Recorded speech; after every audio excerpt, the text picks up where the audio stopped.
Today, we're going to show you how to clean your Hago 3 nozzle that comes with your Ace Brewer. In order to clean your nozzle, you will need the following tools. First, a crescent wrench. Second, a 7/16 inch wrench or a second crescent wrench. Third, a sharp knife. An X-Acto knife or anything else with a sharp edge will do. Fourth, a nozzle cleaning kit, which comes with a 7mm wrench and a properly sized nozzle cleaning wire when you order it from shop.brewbomb.com. The last item that you will need is a standard roll of Teflon tape. First, we will be taking apart the nozzle assembly. On your Ace Brewer, from bottom to top, you will see the nozzle adapter, and the nozzle pipe. We will be removing the nozzle with the adapter. When removing, be careful not to damage the O-ring. Now, let's remove the nozzle from the nozzle adapter. Using your crescent wrench to hold the nozzle adapter and your 7/16 inch wrench to hold the nozzle, twist as shown to remove the nozzle. Set the nozzle adapter aside. Next, we're going to remove the whirling fitting from the inside of the nozzle. Next to the screen, you will see a 7mm nut that needs to be removed. Use the wrench from your nozzle cleaning kit along with your 7/16 inch wrench to remove the filter screen as shown. Out will come the screen, a spring, and the whirling fitting.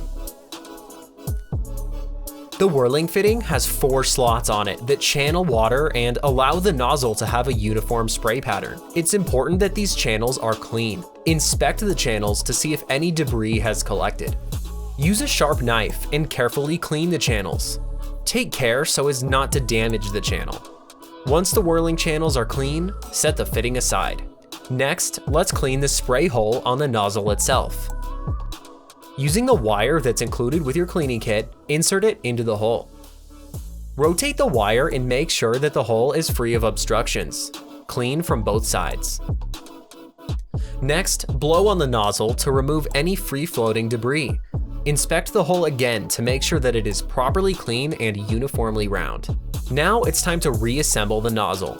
Let's start by putting the fitting together. Take the screen, the spring, and the whirling fitting and reassemble. Don't forget to retighten the screen to the nozzle using the 7mm wrench that came with your nozzle cleaning kit and your 7/16 inch wrench. Next, grab your Teflon tape. Wrap the Teflon tape around the nozzle clockwise. This rotation will ensure that the Teflon tape does not become damaged when screwing into the nozzle adapter. Next, screw the nozzle into the nozzle adapter.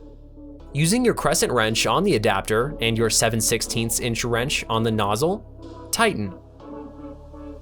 Finally, simply take the nozzle adapter and screw it into the nozzle pipe. Hand tighten. Again, be sure that the O-ring is not damaged. You have now cleaned your Hago 3 nozzle. For more information, please visit brewbomb.com. Thank you.